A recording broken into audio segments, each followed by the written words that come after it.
Olá pessoal, sejam bem-vindos a mais um episódio do nosso podcast em nefrologia, o Nefrotalks.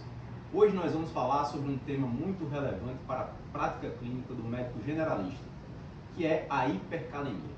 Estou aqui com nossos especialistas, nossos nefrologistas, para falar um pouco sobre esse tema com vocês, que é um tema que é muito relevante e que você e eu, alunos do sexto período, não podemos sair sem saber manejar com agilidade. Então vamos começar com a primeira pergunta. O que seria a hipercalemia e por que ela é tão perigosa? Então, vamos lá, João, e ouvintes. A hipercalemia, basicamente, a definição é quando o potássio se eleva na corrente sanguínea. Normalmente o valor máximo é 5,5 e em alguns laboratórios 5. Então, se esse valor do potássio sérico estiver acima desse valor, a gente define como hipercalemia.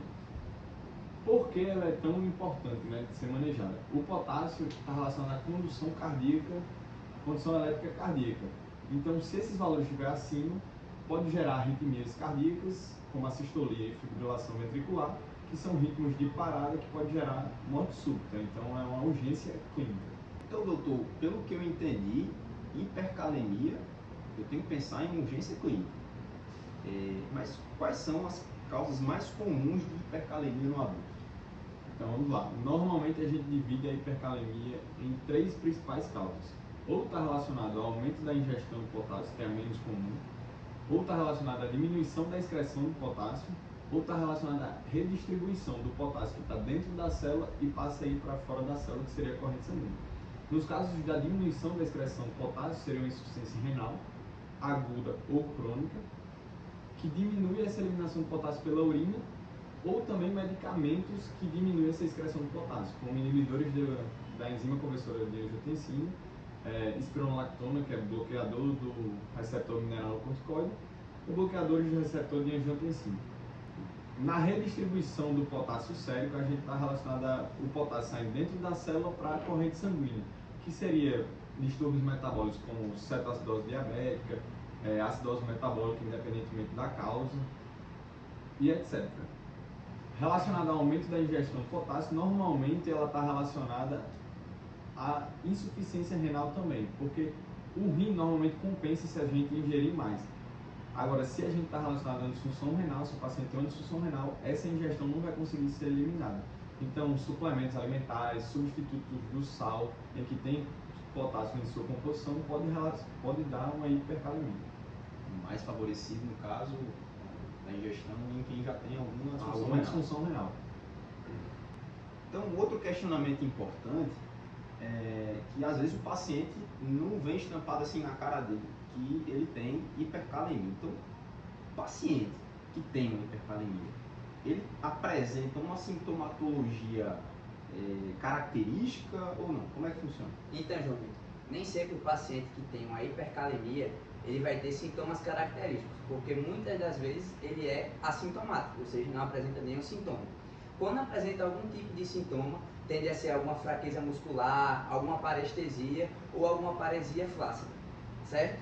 Mas o mais importante, na verdade, não é a observação desses sintomas que podem eventualmente aparecer, e sim que uma hipercalemia pode evoluir rapidamente para um quadro fatal e agudo.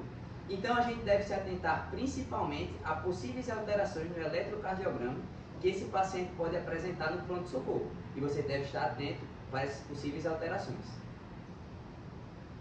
Ok, então, doutor, o paciente não vai relatar muita coisa, então, na maioria das vezes, o que vai dar a maior suspeita é o eletrocardiograma. Então, quais seriam os principais achados dentro do eletrocardiograma que me fariam suspeitar que esse paciente está com uma hipercalemia? Perfeito, João. Então, vale primeiro destacar que as alterações que a gente vai ver nesse paciente com hipercalemia vão variar de acordo com o nível de potássio sérico dele. Então, o paciente que tem uma hipercalemia com um potássio de 5,6 não vai ter os mesmos achados de um paciente que tem uma hipercalemia com um potássio de 9, por exemplo. Mas as principais alterações no eletrocardiograma que a gente vai observar no pronto-socorro nesse tipo de paciente são onda T apiculada, em formato de tenda, aplanamento da onda P e até o seu desaparecimento, alargamento do complexo QRS, prolongamento do intervalo PR e, em casos mais extremos, a gente vai ver um ritmo que vai estar aparecendo aí para você, que é um ritmo sinusoidal, que é um ritmo grave, potencialmente fatal, em que o paciente já está quase evoluindo para um quadro de parada cardíaca, que o manejo já é outro e é um quadro bem mais preocupante e agudo. Então, em qualquer desses casos, a gente tem que se atentar para identificar e tratar o paciente. Então, beleza, eu fiz lá o meu diagnóstico de hipercalemia, mas como é que eu, enquanto generalista, posso fazer a condução ali do manejo inicial dessa hipercalemia? O manejo inicial da hipercalemia vai ser baseado em 3 pilares.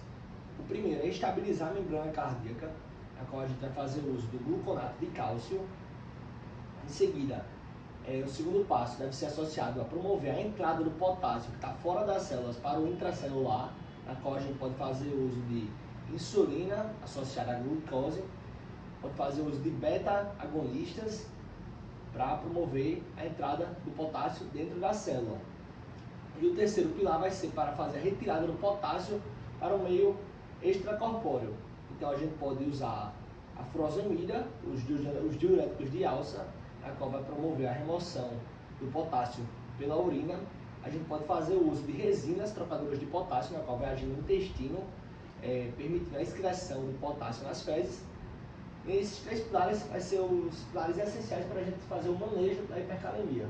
Adicionando aí a resposta de Tiago, vale lembrar também que o gluconato de cálcio é algo a se fazer sempre que o ECG está alterado. E se persistir, a gente repete o gluconato de cálcio até a estabilização do eletrocardiograma. Ok, então, eu tomei lá minhas condutas, o paciente melhorou, mas como é que eu faço para evitar novos episódios de hipercalemia? Para evitar esses novos episódios, vai ser essencial a gente revisar os medicamentos na qual o paciente está fazendo uso. São medicamentos hipercalemiantes, como IECA, Braz, Spironolactona. Dentro disso, a gente vai ajustar as doses necessárias conforme a necessidade do paciente. Também é essencial ter o controle dietético de alimentos ricos em potássio.